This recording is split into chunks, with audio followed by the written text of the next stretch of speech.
Et Philippe Bas est donc notre invité ce soir dans OVPL. Bonsoir, merci d'avoir accepté notre invitation. Président LR de cette commission des lois et ancien président de cette commission d'enquête Benalla. Philippe Bas, qu'est-ce que vous répondez au Premier ministre qu'on vient d'entendre en longueur et qui parle de vous?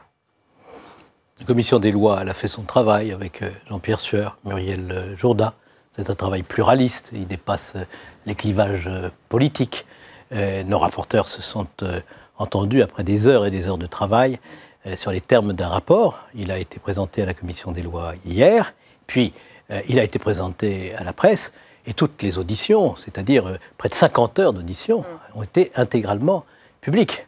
Au fond, les vrais juges de notre travail, ce sont les centaines de milliers de Français qui ont suivi les auditions. Et pour ce qui nous concerne, et je parle en mon nom, mais aussi au nom des rapporteurs, nous avons achevé notre tâche. Nous avons conduit au plus loin qu'il était possible nos investigations en considérant que l'œuvre de vérité devait se faire et qu'elle devait se faire publiquement et en toute transparence. Et nous ne commentons pas les commentaires. Ces commentaires, ils appartiennent à ceux qui les font. Pour ce qui nous concerne, nous commentons, si vous nous le demandez, notre rapport. Nous expliquons notre travail. Nous disons aussi notre attachement à la séparation des pouvoirs, au rôle spécifique de la justice, et j'ajoute au rôle du Parlement dans ces commissions d'enquête, parce que vous savez, ces commissions d'enquête du Parlement, elles ne travaillent pas pour le Parlement, elles travaillent pour les Français, parce que c'est la Déclaration des droits de l'homme qui leur donne un droit fondamental de demander compte à tout agent public de son administration. Et nous avons, depuis le début, et je prends à témoin tous ceux qui ont suivi nos travaux, veillé scrupuleusement d'abord au respect de notre mandat, qui ne portait pas sur les agissements de M. Benalla, place de la Contrescarpe le 1er mai à Paris, mais sur les défaillances qui avaient pu apparaître à cette occasion dans le fonctionnement de l'État pour, premièrement, les opérations de maintien de l'ordre, comme celle du 1er mai, et deuxièmement, pour la protection des hautes personnalités, et troisièmement aussi, pour apprécier comment les manquements éventuels pouvaient être sanctionnés. Nous en sommes restés là depuis le début. Notre attention, elle est constante de ce point de vue. Philippe Bas, il y a une vraie question constitutionnelle dans ce dossier. Est-ce que oui ou non, le Sénat a un droit de regard et de critique sur l'organisation interne de l'Élysée? Nicole Belloubet, garde des Sceaux, a tenu à faire une mise au point tout à l'heure. Elle est au micro de Quentin Calmet. On l'écoute et je vous fais réagir ensuite. Je pense que dans ce domaine-là, plus que dans tout autre, il faut faire attention à ce qui est écrit dans le texte constitutionnel, qui est notre norme à tous. Que dit le texte? Il dit qu'on peut mettre en place des commissions d'enquête. C'est la révision de 2008 qui l'a proposée et c'est une très bonne chose. Ces commissions d'enquête, elles doivent fonctionner en respectant l'article 24 de la Constitution qui précise évidemment que le rôle du Parlement, au-delà de voter la loi, d'évaluer les politiques publiques, c'est de contrôler l'action du gouvernement. Les mots sont extrêmement clairs. Or, il se trouve que dans notre République, le gouvernement, il est dirigé par un Premier ministre, il comprend des ministres. La présidence de la République, ce n'est pas le gouvernement. Philippe Bas, je pense que nos téléspectateurs ne sont pas experts en questions constitutionnelles. Est-ce que oui ou non, le Sénat a outrepassé ses fonctions en se mêlant de l'organisation de l'Élysée? Mais évidemment pas. D'abord, pour être complet, oui, il y a le fonctionnement des services publics placés sous l'autorité du gouvernement, mais il y a aussi l'évaluation des politiques publiques. La sécurité du président de la République, par exemple, c'est une politique publique. Ce n'est pas la seule affaire du président de la République. Mais deuxièmement, savez-vous que la Cour des comptes examine les comptes de l'Élysée, que le Parlement, et en particulier les rapporteurs spéciaux de la Commission des lois sur les budgets des pouvoirs publics constitutionnels, examinent, parce que c'est les impôts des Français, les dépenses de l'Élysée, qu'un juge peut venir à l'Élysée faire une perquisition dans un bureau, qu'une grande autorité indépendante comme la Commission d'accès aux documents administratifs peut imposer à l'Élysée de communiquer des documents. Et voyez-vous, je me demande dans notre République si le Parlement serait la seule autorité, en l'occurrence tout de même représentant le peuple souverain, qui n'aurait pas le droit, non pas d'examiner les actes ou les décisions du président de la République, ça c'est absolument exclu et jamais nous les avons mis en cause. Donc vous faites une nuance. C'est pas une nuance, c'est une règle de base. Le président de la République... Parce qu'on a le sentiment que l'exécutif vous donne un peu une leçon de droit constitutionnel. Les mots employés sont forts, une déception lorsque les sénateurs méconnaissent le principe de séparation des pouvoirs. Le lointain secrétaire général de l'Élysée que vous êtes devrait le savoir, vous entendez? Mais c'est parce que je sais ces choses-là que je réponds avec assurance et avec aussi beaucoup de scrupules. J'espère que ça s'est vu, mais pendant tous nos travaux, à chaque fois qu'une question pouvait être posée sur, par exemple, les agissements de M. Benalla, nous répondions, mais ce ne sont pas les agissements de M. Benalla qui intéressent notre commission d'enquête, ce sont l'éventuel dysfonctionnement ou défaillance de services de l'État. Est-ce que oui ou non, notre démocratie a atteint la maturité nécessaire pour admettre qu'on n'est pas dans un régime de plein pouvoir, qu'il y a des contrôles nécessaires dans l'intérêt même du peuple français pour le bon fonctionnement de l'État et que le rôle du Parlement est d'assurer l'exercice de ce contrôle en respectant bien sûr la Constitution. Effectivement, vous ne vous êtes pas seulement intéressé à Alexandre Benalla ou à Vincent Kras. Il y a trois hauts responsables de l'Élysée que vous mettez en cause, notamment dans cette lettre adressée à Gérard Larcher, dont Alexis Kohler, lui-même secrétaire général de l'Élysée. On a le sentiment que c'est ça qui fâche l'exécutif. Vous êtes allé trop loin, a dit François Patriat, sénateur La République En Marche. Est-ce que vous êtes allé trop loin en pointant du doigt le travail de trois hauts responsables de l'Élysée? Écoutez, nous n'allons pas faire deux poids, deux mesures. Même si nous prenons en compte aussi que les collaborateurs du président de la République se sont montrés très coopératifs et ont apporté beaucoup d'informations précises qui étaient nécessaires à notre travail et au contrôle parlementaire. Et à ce moment-là, ils ont tout à fait convenu d'ailleurs qu'il était tout à fait légitime qu'ils répondent à nos questions.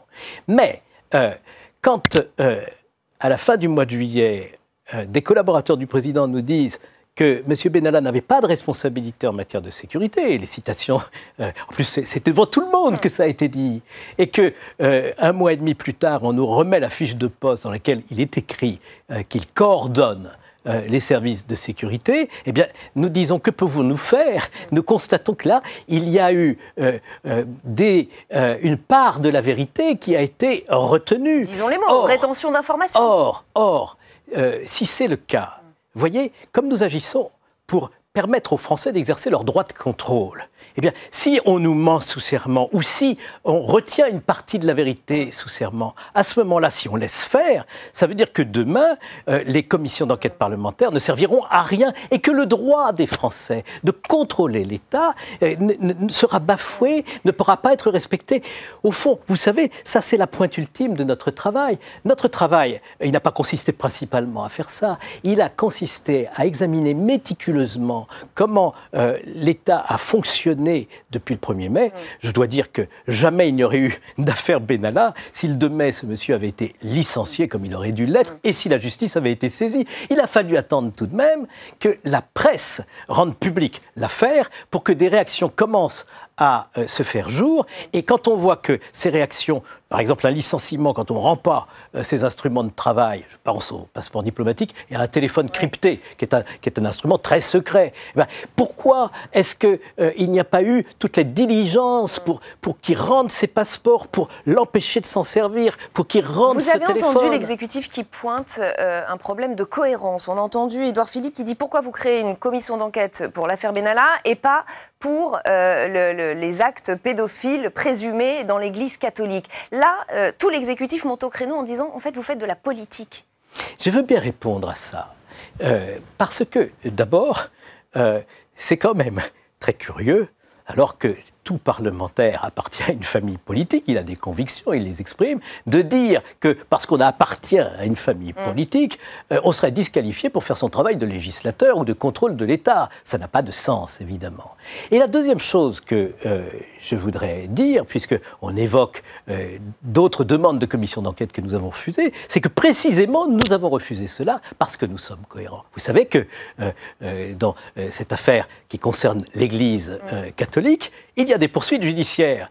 Nous n'allons pas nous mettre à examiner des questions qui font l'objet de poursuites judiciaires. Mais il y avait des poursuites judiciaires dans l'enquête, dans l'affaire Benalla. Oui, mais nous n'avons pas posé de questions qui touchent aux poursuites judiciaires. Depuis toujours, dans les commissions d'enquête, on peut demander à quelqu'un qui est mis en examen de s'exprimer, mais pas sur les questions qui relèvent de l'enquête judiciaire. Et ça, moi, je suis très sourcilleux là-dessus. Et j'ai fait très attention. Et les rapporteurs, Muriel Jourda et Jean-Pierre Sueur, ont été très sourcilleux. Et justement, parce que nous sommes cohérents, nous refusons des commissions d'enquête quand c'est du judiciaire, et nous faisons des commissions d'enquête quand il s'agit de contrôler le bon fonctionnement de l'État. Alors, je voudrais juste apporter une précision. Savez-vous que la commission d'enquête de l'Assemblée nationale portait sur les actes commis par M. Benalla et M. Kras le 1er mai, c'est-à-dire précisément des actes qui faisaient l'objet d'une enquête judiciaire.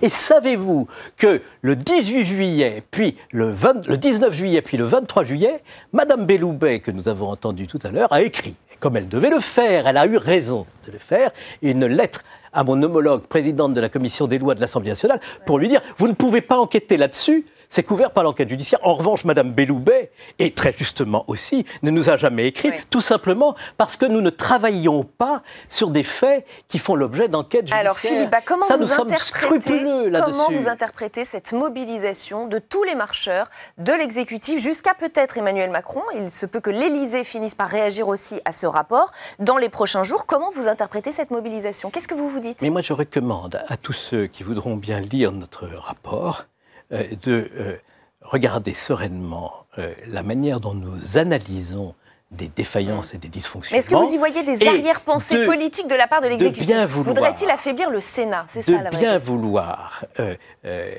nous dire tout bien peser, s'il considère que, même s'il y a eu des dérives individuelles de M. Benalla ou de M. Kras, si ces dérives n'ont pas en réalité été favorisées par un manque de vigilance, un manque d'encadrement et un manque de réactivité quand on constatait les événements. Eh bien, ces défaillances-là, je ne dis pas qu'il faut leur donner une importance disproportionnée, mais ce n'est pas moi qui contribue à donner cette importance. Ce sont justement un certain nombre de réactions. Mais ça ne m'intéresse pas. Ça ne m'intéresse pas. Est-ce que vous craignez, par exemple, que ce soit une manière d'affaiblir le Sénat, de discréditer le Sénat? Que je me comporte comme d'autres qui veulent faire de la polémique à partir de cela, alors que moi je dis que je ne commande pas les commentaires. J'en reste aux faits. Et je crois que s'il y a eu peut-être un minimum de crédit accordé par les Français à nos travaux, c'est précisément parce que nous n'avons jamais accepté de rentrer dans les polémiques dans lesquelles on voulait nous attirer. Et d'un mot, Philippe Bas, que vous dit Gérard Larcher?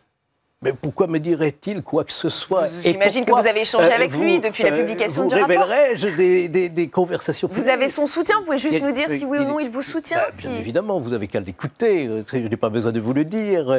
Le travail du Sénat est un travail, enfin, il y a des commissions d'enquête, on en fait tout le temps. Nous avons l'habitude de faire ce travail, nous avons l'habitude de faire des auditions, nous avons l'habitude de prendre du recul, nous avons l'habitude de rester calme et serein, nous avons aussi l'habitude de ne pas nous laisser attirer dans des polémiques qui nous feraient descendre d'un étage. Eh bien, on va s'arrêter là. Merci infiniment, Philippe Bas, d'avoir accepté de répondre à nos questions ce soir dans OVPL, président de la Commission des lois, sénateur LR de la Manche.